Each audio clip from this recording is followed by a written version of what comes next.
Good morning, good morning, good morning, good morning, good morning, good evening, good afternoon, wherever you may be. Hello, how are you? I hope it's going well. My name is Dave Wilber. My friends call me the Turfgrass Zealot. This is the Turfgrass Zealot Project Saturday morning. Hello, turf heads, turf monkeys, and others. I'm glad to have you here. So listen, let me start out right away. Come on, we got the reggae music going, man. Let me just start out right away and tell you that I've been sick all week. And I barely have a voice. Literally just barely have a voice. I've got my microphone turned up higher than I ever have. So I'm so sorry if I sound bad. I'm sorry about the nasal thing. And man, I just didn't want to let you guys down and not show up this morning. I wasn't able to stream on Twitch all week, which just broke my heart. Not to mention I had some momentum going there, so you know that's gonna be hard to get back, maybe. But at any rate, I've just been trying to take care of myself, and I don't exactly know what happened. And we got the big snowstorm. I shoveled some snow. I don't know. I just kind of, went downhill. No, it's not COVID. I'm good. I'm good there. I've already had it. So I think, well, I'd like to think that I couldn't get it again, but shit, who knows? Anyway, that's it, man. My week in review. Let's see. Wait a minute. Hold on a second. Let's let you guys in on the story. So this week's show, we'll do a little week in review. I just did some of it. We'll do some questions and comments regarding some of the agronomy that we did last week, including talking about this springtime watering thing, which seemed to spark some conversation with people, which I love. I think that's great. We're going to do a little bit of YouTube time and do some Leadership 101. It's going to be slightly offbeat for sure. And we're going to do a little check-in with Matt Crowther via his podcast with Joel Simmons at Earthworks. Just a quick check in there because there was something really cool that he talked about that I want to get to. And then we'll transition to how I want to end things today with this, talking about the shadow that we all cut in our business. And I'm sorry. I am just, like I say, barely speaking. So this could be short today. This could be very short. So that's what's going on. That's what's going on here. It seems like we've got lights and everything else working, music's working, and for those of you that are joining us live, please feel free to use the chat. It's yours. It's there for you. Enjoy that. Use it. I don't know. A lot of people are always trying to have a conversation with me, and now you can. And it'll help me through this. God, I'm so sorry. I sound so bad. In my head, it's probably 10 times as bad as it is in the microphone here. So forgive me for that. But the show must go on. The show goes on, right? All right. So my week in review. Well, obviously you've heard my health show.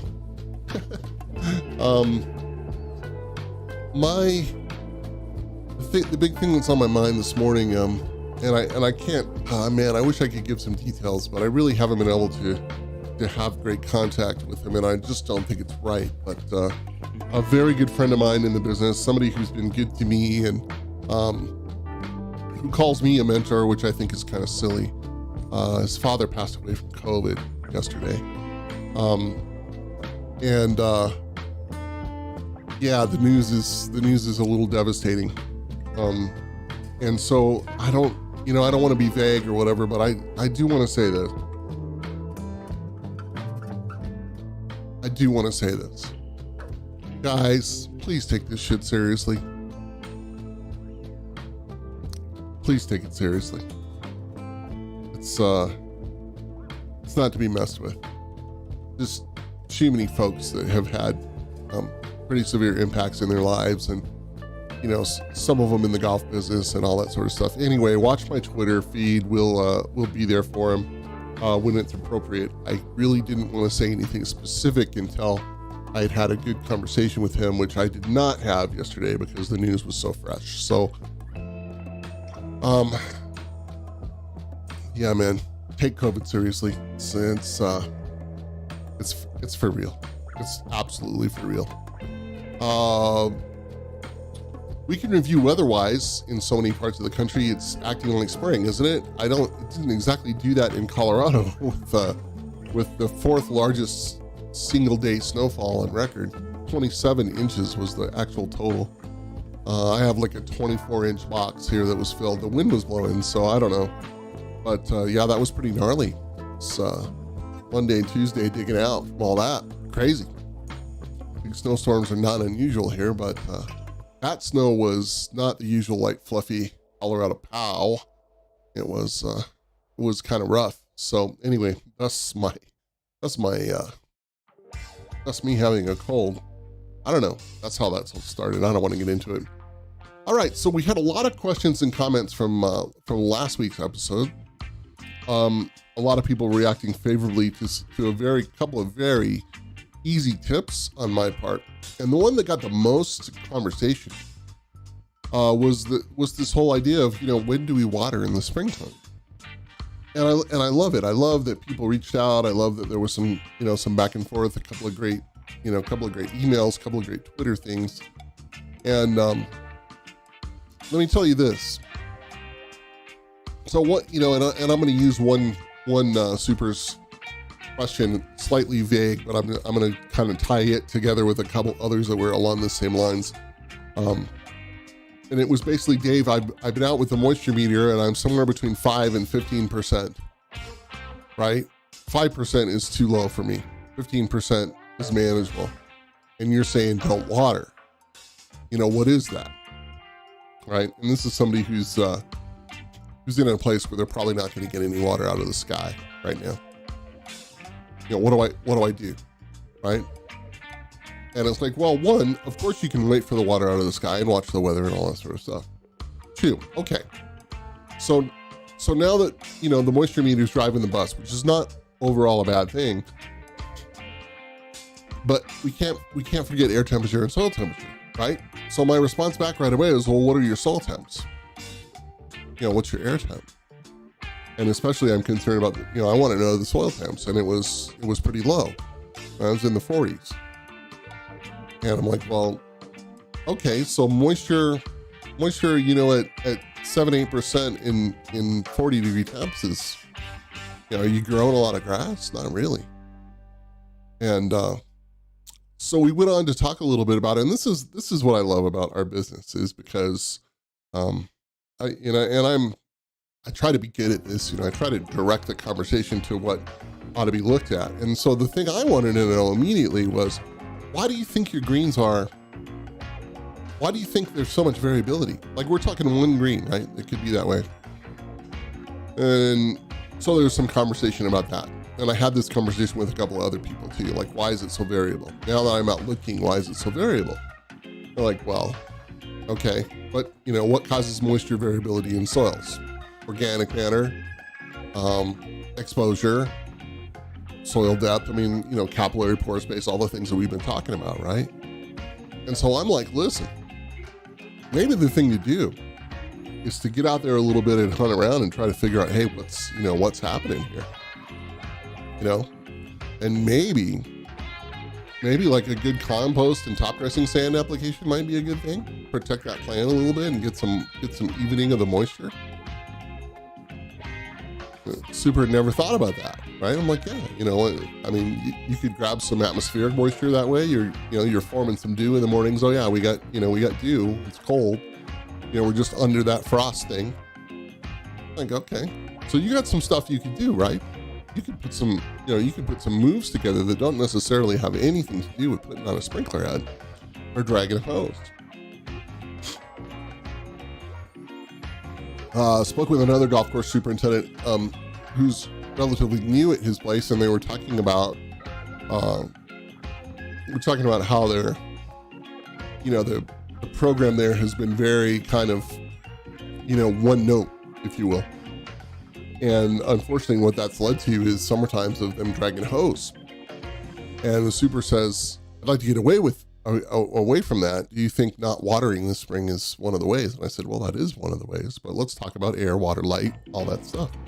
And we ended up having a good conversation about getting some holes punched, getting some surface exposed, all that sort of stuff. Get those things done early.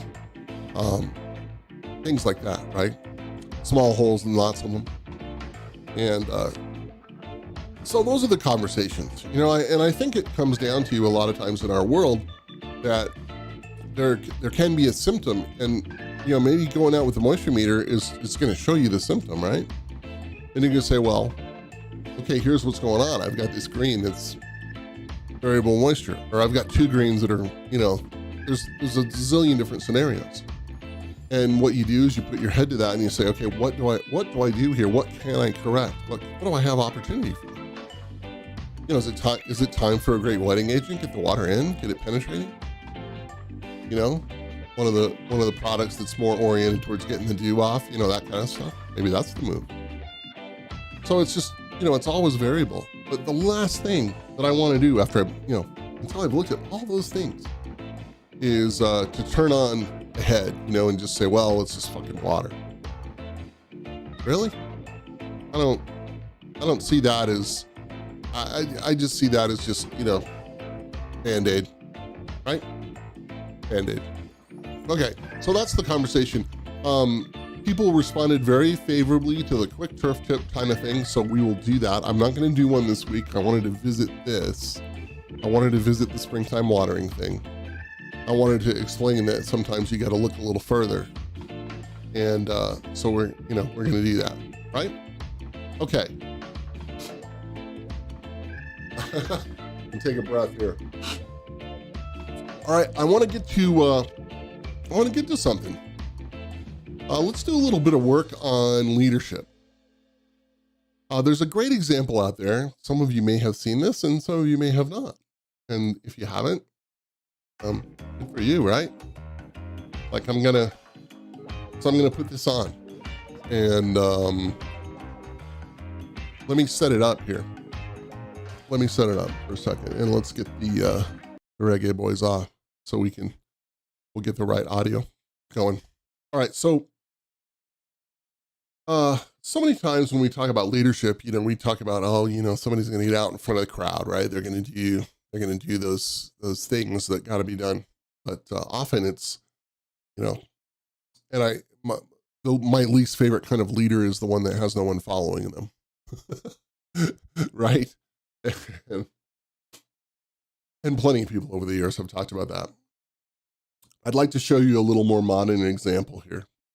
And what I have from this is the raw video. There's tons of people that have made TEDx talks about this and all this sort of stuff. You can find it all over YouTube in various forums. What I have is the original raw video. There are actually 2 different people that shot this in 2 different camera angles. I happen to like this one because there's some commentary here that also illustrate the point. Okay, so let's get this on. Oh yeah, look, working. Okay. All right.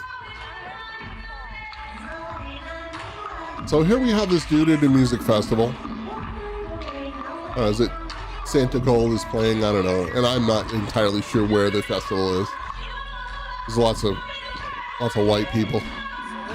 I'm kidding. No, it's Santa Gold. Yeah, Santa Gold is the band. Where is the festival? I don't know. All right, so the setup is this, right? These people are sitting on the hill. This dude is dancing. And he's having a good time, right? He's having a good time. And I mean, why not, right? Enjoy yourself, right, dude? You're at a music thing, dance. So the comments from these folks are pretty funny, right? Because clearly, I mean, they're up on the hill. The band is down, probably here, right? It looks like just from the crowd. And so they're not, they're there hanging out, listening. They're not necessarily in that spot where you're, completely keyed on the performance, right? So there's plenty of people watching going on, and I love to people watch. So I totally get this. All right, let's watch.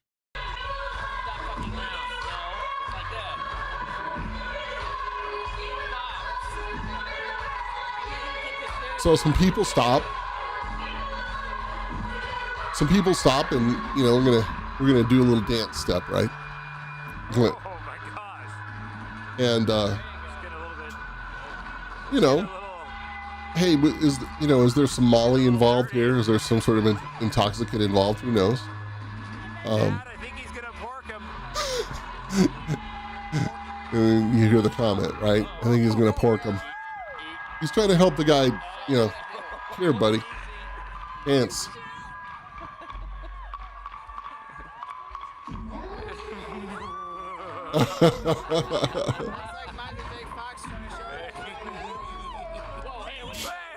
Now, clearly the dude that started all this all doesn't care.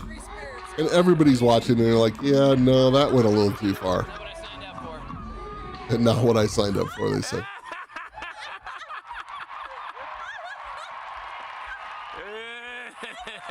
And song ends, everybody's clapping, dude shows up, and this guy's he's having a good time, right? He's enjoying himself. Oh. Now again, they're, dance with me, right? Hang out with me. I'm gonna do this. Maybe keep your shorts on, bro. Slow down and back it up, dude. Slow it down, back it up. Get some courage. Yeah, you go, litter. And they're just tackling anybody that comes near the guy, right? Like if you go anywhere near this guy, there's something wrong with you. This is what they think. And you can almost, hey dude, what's your name? Oh, my name is that. I've been seeing you dance. Come on, let's dance. Let's have some fun, right? He's having a good time.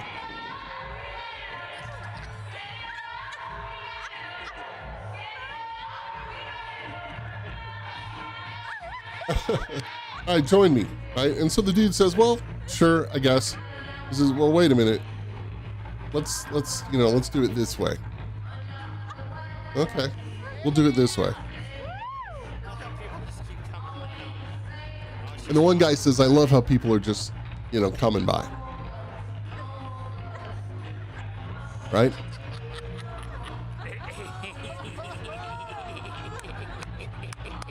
Just having a good time. Just having a good time. Hey, bro, do like I do.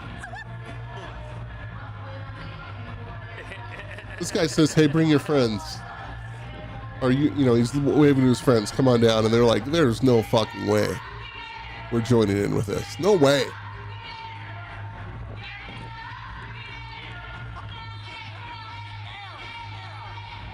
And there's other people at the show dancing. He's not, he's not the only one dancing. That's the whole time, right?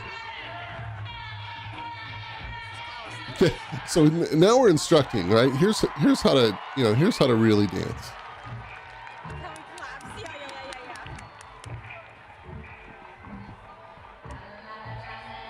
Having fun, right? What's wrong with this?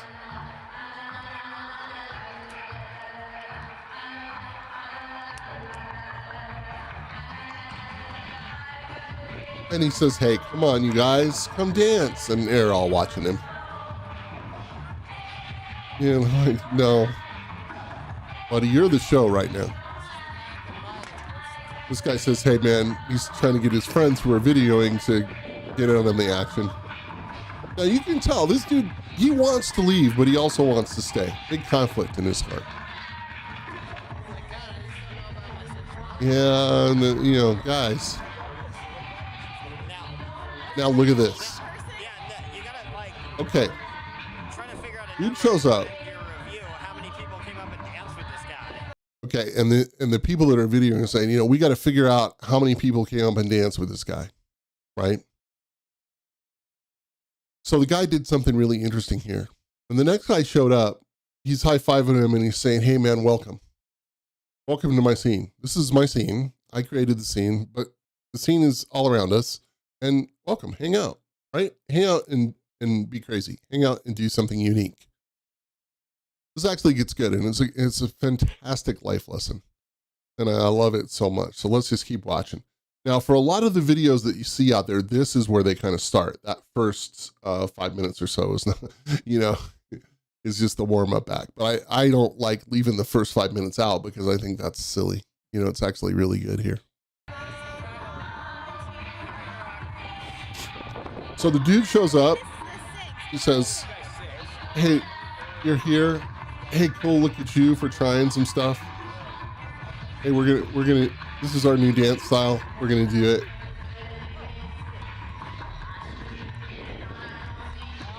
I mean, and the dude says, "Hey, I can do that." And another dude shows up. And he says, "I can do this too. I have a move." Okay, now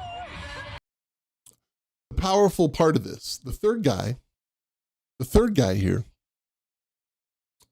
I mean, he's not super good looking. He's got his clothes on, he's kind of round and bearish like me, right? But he's gonna dance. He's gonna enjoy himself. And now people are looking around and they're going, you know what? If that guy can do it, maybe I should do it. I mean, that looks kind of like fun. See all the heads? See all the faces? And the people that are taking the video here. And again, this is where other people started to record. So when you find this, you'll see this going on right now. And the people that are taking the video have a shift. Let's watch.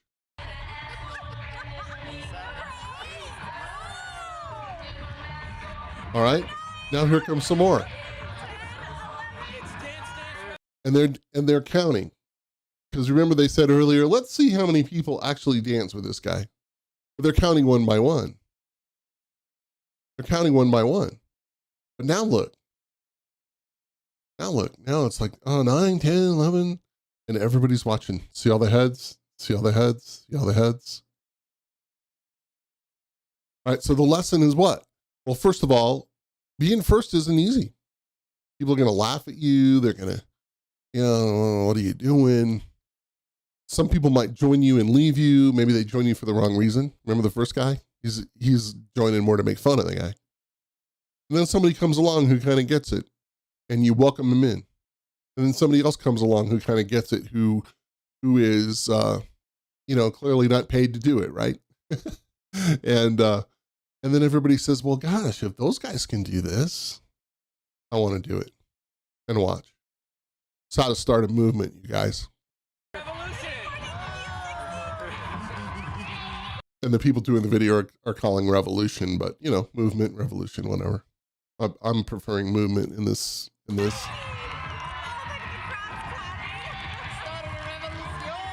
And look, they've all adapted his dance style. Right? Their own version of it.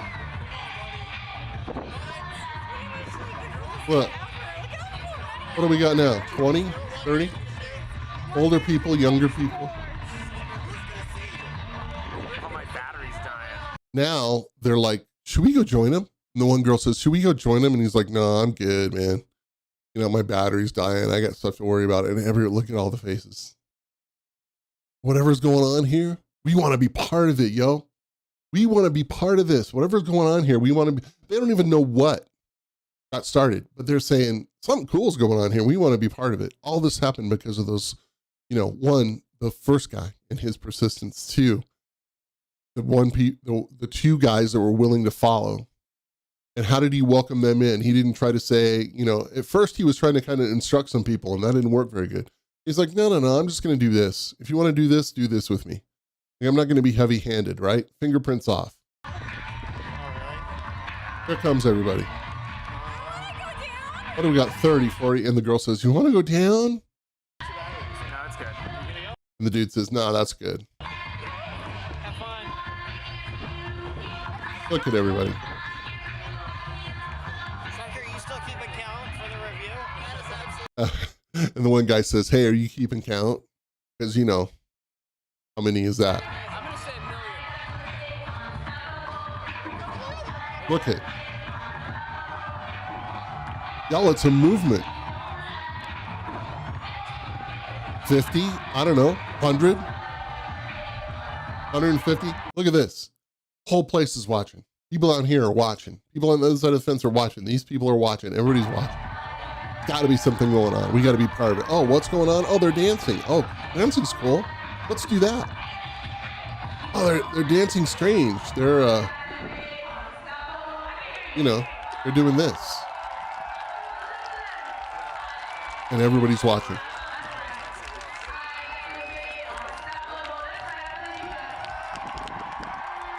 And even the people that were making fun of them are now just kind of going, "Whoa, what do you think?" Nice, huh? Nice. Let me ask you something. Oops, let's get back to here. Let's talk. Let's talk in the office. Talk in the condo. When's the last time you started a movement? And when's the last time you said, "Man, I'm going to be individual. I'm going to do what I do"? And when's the last time if somebody kind of joined in that you invited them along? Hey, yeah, come on, let's do this together. Yeah, I'm not proud of my idea. It's just a thing. Come on in. Let's have some fun. And the power in it all is those other people that were joining in. And then eventually here everybody comes. Are people sheep? I don't know. I mean, I guess a lot of people negatively have reviewed that whole thing saying, well, see, all you got to do is get some people to do something stupid. And then, everybody will do something stupid. I don't know. I don't like that. I think that's kind of horrible, actually, to look at it that way. Listen, if you're going to have a new idea, a big idea, a different idea, something like that, you're going to have to learn how to sell it or not oversell it. And then, if it's right, people are going to join in. And if it's really right, lots of people are going to join in. And, do we know who the dude is? Like, is he the reggae vampire dance thing? Why did I say vampire? I don't know. Because of that one Blade movie where they're all dancing with their hands in the air. But, I don't know why that came in my head. Boy, my head can be a scary place.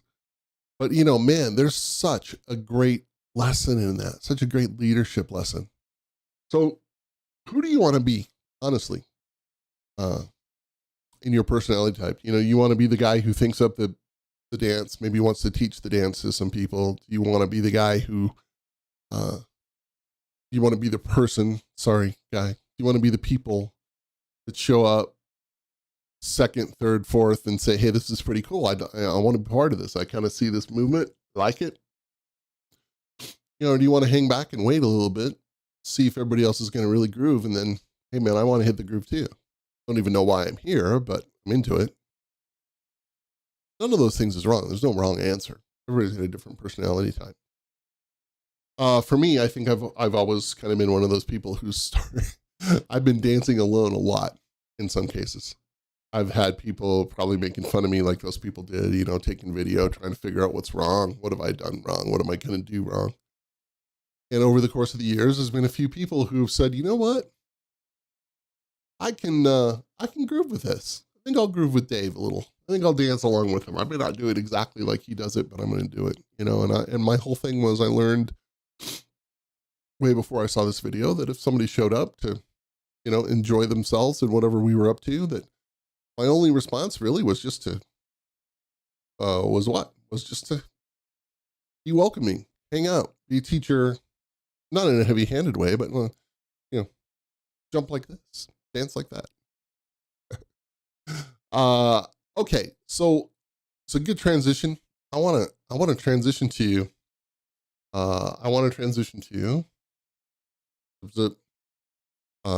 Joel Simmons has been providing me some content lately with his stuff from Earthworks, and Joel's doing a great job interviewing people. And Matt Crowther, who I've had on my Turfgrass Zealot Project podcast before, fantastic guy. Cape Cod Country Club. Before that was Martha's Vineyard, and Matt, I guess I met Matt via TurfNet, and we've been friends. Matt's been friends with me. He and I'm not going to be so arrogant as to say, well, I started dancing and then Matt was one of the followers. And probably is the other way around, actually. Matt has always been doing some cool stuff, and I'm actually a huge fan of his. And, recently he won the President's Environmental Award. I mean, great thing, right? There's a guy who's been, had kind of smaller operations, just working his tail off. And he had something really cool that he said to Joel. And I was watching the interview and I'm like, man, I got to share this. So let's get this up. And there's Matt. There's Joel. Let's listen to what Matt has to say right here, which is about 21 minutes and 10 seconds in. And you can find this on the Earthworks YouTube channel if you want to play it yourself, share it, whatever. Into this environmental thing, what Good morning, Jay Neisinger. Thank you for that got you showing this up in the award. chat. What was the environmental statement that you were making? So basically, how it started was that was my first job. So I had only worked at private. He's talking about his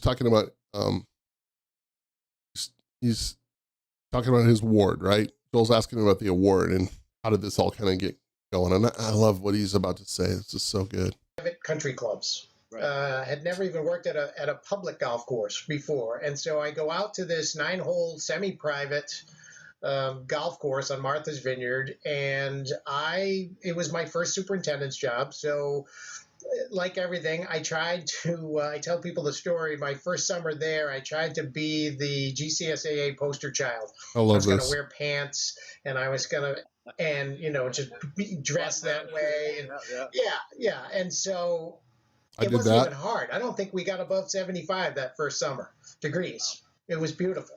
The next summer, it was probably 80 and humid in June, and I was the first one wearing shorts on the crew, right? I was like, yeah, I'm done with this, right? That's enough trying to impress anybody. Yeah, that's enough. I'm done with that. I'm going to be me now. But so when I went out there, I don't know, I took a wait-and-see approach on a lot of things, right? It was kind of why am I going to do exactly what I'd been doing at every other golf course that I've learned when I'm moving to an island? I used to say to myself, do they even have Japanese beetles out here? Do I have white grubs? Do I have to fight white? I don't know. Isn't that brilliant? And I'm not gonna come out here and do what I'd always been doing because what is out here, right? And I know Martha's Vineyard, whatever, it's a boat ride, but still, I mean, microclimates. Environments exist, right? So what's Matt going to do? I love this. You want to talk about a guy who was first to dance at some stuff and do it all by himself and do it without fear? Yeah, Matt Crowther. Do they have crabgrass? I don't know. And so once you kind of make the switch, and that's the way I really like to think of it, is I think all superintendents at their heart are environmentalists. I would agree. Some of us, I think, just go an extra step, and that extra step sometimes could be questioning your own sanity, which I did for many years, whether what I was doing made any sense. And you and I talked about that yesterday, where and I'll give you the quick basics, right? So it fundamentally bothered me to apply a fertilizer, let's say, with a crabgrass preventative wall to wall, when you don't get crabgrass wall to wall. Right. It bothered me to spray an insecticide wall to wall for grubs, and you don't get grub damage wall to wall. So I just kind of waited out that stuff, and for years didn't do a pre-emergent herbicide, but would spray crabgrass post-emergent. And I got away with it for a number of years, but I started overseeding my fairways heavily with colonial bentgrasses. And going back to the not being the sharpest knife in the drawer, didn't realize they're not very happy with herbicides. Right. And so I sprayed every form of, quinaclorac they made, and I just kept dinging up these colonials. Right. And finally, probably Greg and Irwin said, it's all about the colonials. You probably should start spraying pre-emergent. And it broke my heart, but I started spraying wall-to-wall pre-emergent, and then had very little post to do after that, and that's why I did it. But I still, only 3 times in 23 years did I spray for grubs. Oh, really? Instead we'd get damage in fairways and some tee banks or bunker banks or whatever, and we'd just fix the damage and go. It wasn't crippling. So you're really taking an IPM approach. Look at you're this, really man. looking at this very selectively, and instead of going this wall-to-wall approach that unfortunately you guys can understand this has is been a model for a few. You're really kind of going in there late and 90s, taking early a very 2000s. selective approach at everything. It was just kind of a mind. I'm sorry, I'm talking over Joel, but late 90s, early 2000s, maybe, when Matt was doing this, maybe earlier than that, we kind of came up in the business together. Mindset, right? It was kind of a holistic view, if you will. I was not opposed to using chemicals. I sprayed fungicides preventatively the first 2 seasons I was there. When I got there, there was a retired superintendent by the name of John Dolan who was on the crew, and he was a Rhode Island super and Southern Mass area superintendent, and I think he was doing the spraying, and I think he was really the guy making the bigger decisions, because the superintendent was the son of a pro super at Woods Hole for 40 years. Legend at Woods Hole Golf Club. But he was a Class A pro. He had a Class A card. So he was more from the pro side, had worked on the grounds crews for his father, but I don't think that was really his specialty. And I think John Dolan probably helped him out, and he was a fabulous guy. We're talking a World War II Marine, greatest generation. He was awesome. And when I got there, I knew he was an asset. Nobody tells the story better than Matt Crowther, by the way. He just is a great storyteller. This is a lost art. But he really was like, I'm just happy to mow fairways or do, he had no interest in being a superintendent, right? Because he retired. So that was great. But I didn't know what the program was. My speculation is that they were spraying curatively. And, that was kind of it. I literally was given a scrap of paper out of the superintendent's wallet. We were supposed to work together for a week. I think we did 3-4 days, and then he bailed. And he reached into his wallet and handed me a piece of paper, and it was the phone number to the guy who designed the pump station panel. Oh, great. That was the only record I had. Records. No spray records, no weather records, nothing. Well, and I guess in some ways that's not a bad thing, because you got to write your own script. You didn't. Exactly. But everybody says, hey, there's no playbook. And sometimes not having a playbook is a great thing, right? I think so. So I walked into a 70-year-old golf course or something, 65-year-old golf course, and had no history. So I sprayed for 2 years, wall-to-wall, greens, tees, fairways, preventatively with fungicides. And then had actually... Because you had fungus, or because you had disease issues, or were you just nervous? Because it was my first job, and I knew, if I knew I did that, I would have good turn. Yeah, I think a lot of guys do that, especially on new properties. They're nervous. It's a following new the job. playbook. You got to be careful, and it's not an easy thing, to have that level of responsibility. And you were still, even at that time, a young guy. Yeah, I think I was 24 when I moved there. And so, that was there's 90s. There's an inherent fear of screwing up, right? Yes, exactly. When I became the newsletter editor for the Cape Association, that was my main job, my main goal. Not to screw up? Don't screw it up. Yeah, don't screw up. Just try, I didn't plan to be the best editor in the world. I just didn't want to screw it up. Right, exactly. So. Okay. So we'll stop there. And I just, man, I love Matt Crowther. Earthworks has this, in podcast form and video form. Please go check it out. Watch the whole thing. Matt's a national treasure. I've said it before. Say it again. And he's a friend. He's been a supporter. He's been there for me when the chips have been down, and been there to prop me up when things have been good, or to say good job when things. I'm just not making sense today, am I? Anyway, Matt's been there for the good time and the bad time, and I love the guy. So please, I'm looking at this. It's got 29 views. I don't fucking get it. And the Earthworks channel has only got 150 subscribers. And no, I'm not being paid for this. Somebody asked me that the other day when I was showing a couple of the 2-minute turf talks. I was like, no. This is some sort of social media scam. I'm doing my own thing. But these guys are doing good stuff, and Joel's been a friend forever. And so please check it out. I can't believe only 29 people have seen this video.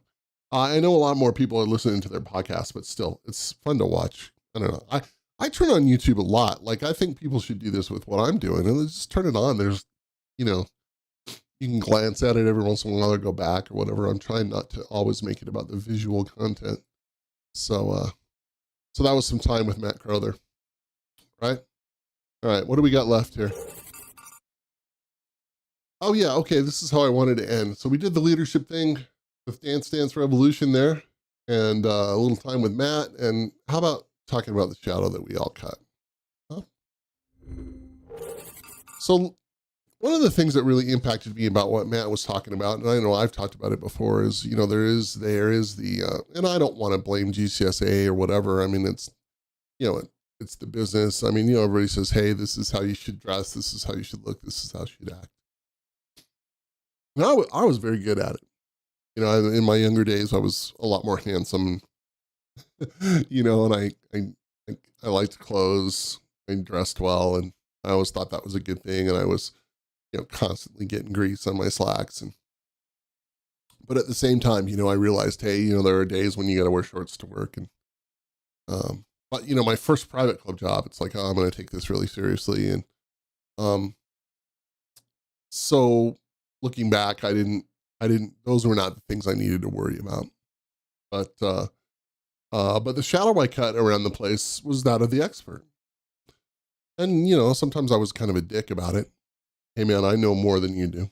And I'm going to tell you that, you know, saying gnarly stuff to people like, hey, well, where'd you get your turf degree? And, yeah, not very cool. You know, some retired, you know, Korean War veteran guy, you know, just wants to play golf, and I'm hassling him because he's, you know, he thinks he knows about grass, and I'm going to tell him he doesn't know anything, and I'm going to be a, you know, 24-year-old jerk about it. I mean, you know, it wasn't good. But that mellows over time. You know, I think everybody mellows that out, and I've written about this, and I've talked about it a lot. You know, how do you want to do that? And over the years, I think a lot of people have given me, you know, good advice. Hey, you know, hang out with your enemy. He's that guy that you have breakfast with on Saturday morning. You know, he can't stab you in the back if he's looking at you in the face. This is a tough lesson, because it's like, man, I got to deal with this individual. The foul human. I don't want to hang out with him, but I have to. You know, that's the game. Those things are the game. There are other things that we do to ourselves that are, quite frankly, absurd, and they don't necessarily help the shadow that we cut, you know, with our coworkers and our, you know, our staff and all that stuff. And I go back to that video that we watched, and I think about the number of times where, yeah, man, I'm over here dancing, you know, I'm over here doing my thing, but I didn't necessarily invite people to join in. And when they did join in, I didn't necessarily recognize it and do good, you know, to make it happen. You know, you get ego involved. That's my rice bowl. That's my idea. And, I don't know, like there's a point where that probably, there's a point where that just wears thin on people, you know? And everybody says, well, leadership is a lonely place and all that sort of stuff, but I don't think it has to be. And I think in here in the 2000s and the 2020s, inclusiveness is a really good thing. And, you know, this isn't some liberal social justice warrior, you know, standpoint kind of thing. I just think that we do things differently for a reason. Part of that reason is most of us, and I say us because I'm doing it too, are working with less stuff, working with less resources and everything. And it's more important that everybody kind of, you know, gets involved and rows the boat, right? So that's important. And we take that as an importance in a lot of different ways. And so I want to challenge you, you know, sort of shadow are you cutting in your world? Are people following you? You think you're a leader, but are they actually following you? And are you creating a movement, a revolution? Said those people in the thing. Are you doing those things? If that's the case, cool, right? I mean, you know, cool. That's great. That's great. I think the big thing is, you know, one, you can't lead by yourself. Leadership is about people. Two, you can't lead without followers. And if nobody's following you, there's an issue. And if you really want to enjoy some fun, man, start a movement. Get involved with starting a movement. Find something you're really passionate about, that you're into, then shed your ego a little bit and just get involved in that. It's a good thing, man. Y'all, my voice is gone. I am barely making words here. And so I think we're gonna come to the end of our time together. Now, let me just say, please like this video, subscribe to the channel, turn on your notifications. Yeah, I know this is all this YouTube horse shit. I should have a little video that, you know, plays. Like, subscribe. It's super important right now. My subscriber count is going up and I love that. Thank you so much. But I still see that there's a lot of people who are watching who are not subscribed. It's easy. Just hit the button. Smash like, like Baby 504 said last week. Smash that like button. Slap like now. So please do that. It's going to make a huge difference as I continue to grow this thing. Every vote, every follow, every thumbs up counts. So thank you for that. Okay, so do it now. Do it now. And follow me on Twitter at Turfgrass Zealot. I am streaming most every night, somewhere around 4 to 4:30 Mountain Time on Twitch, and that's on my Wilber Force channel on Twitch. We do gaming content there and some other life things. So if you're into that sort of thing, follow me there. It's a good thing. And again, you can follow, turn on notifications. You don't have to be a subscriber, but obviously the subscriptions help. And if you're an Amazon Prime person, you get a free subscription. So use it on me. Okay. That's it. There's a few more links in the description of some things that we're working with, partnered with Strategy Coffee and all that. And the music that you hear today is from Epidemic Sound. They do copyright free music, and there's if you're making videos, those kind of things, I'm a huge fan of them. And there are links below for Epidemic Sound, and I think you get a discount, and I get a little bit of I don't know, I get a point or something if you subscribe to that link. So use it if you'd like. Morning, and I guess goodbye. Ditch, good morning, and it's good to see you from Manitoba. I'll hang out for a couple minutes here, but I just wanted to kind of, unfortunately, my voice is gone, and I'm super self-conscious about how I sound right now. I'm sure it's maybe a little better through my gear, but in between my ears right now, in my headphones, it's horrible. It's horrible. I don't remember sounding this bad, ever. But thank you for showing up from Manitoba. That's really cool. Such a cool thing. And again, we're getting people making comments to me from all over the world, which I love. I'd love to see our scene grow a little bit more in the live chat end of it, but we'll get there. It's not, it's not a big thing. All right, chat. Any questions? Anything anybody have that they want to lay down before I roll this up? I don't have much left in the old pipes department, so see if we get anything good. If not, I will put it in the comments and I will use it next time or do something with it next time. And of course, you can feel free to DM me. The best place to DM me is on Twitter. Those Twitter DMs come. And yeah, okay, well, I think that's good. Hey, thanks for joining me this morning. I appreciate you. Somehow I managed to do just under an hour, which is just kind of cool, actually. Leadership books. Oh, clay pain. What a great thing. Let's see. Hold on, I have my list here somewhere. You've asked me about that before, and I've shared with you. Yeah, so the the big one right now, which I shared with you, which I think you is from a guy named Adam Grant, and it's Adam Grant and it's originals. It's how nonconformists move the world. It's had a huge impact on me. So Adam Grant, Grant, and it's called Originals. It's a New York Times bestseller kind of thing. And the other one is Think Like a Warrior from a guy named Darren Donnelly, which I think I shared with Clay. And the other one that I've read recently, or that I've checked out recently, I think I have this on audiobook, was Walk in My Combat Boots from James Patterson, Patterson, the great writer, and Matt Aversman, who was the Black Hawk Down squad leader guy that was kind of all about. So those are the ones. We'll see if I can put those in the description, but those two books by Adam Grant, Think Again and Originals. Originals is the one that really turned me onto him, and Think Like a Warrior from Darren Donnelly. Darren, Darrin, Donnelly, 2 N's and 2 L's. So there it is. Yeah, we'll talk about that a little bit more, Clay. That might be a good one for an upcoming deal. I should probably cover that Adam Grant book a little bit. It's pretty cool. All right, good. Well, hey, listen, please take care of yourselves. Again, the COVID thing is still real in the world. It is no joke.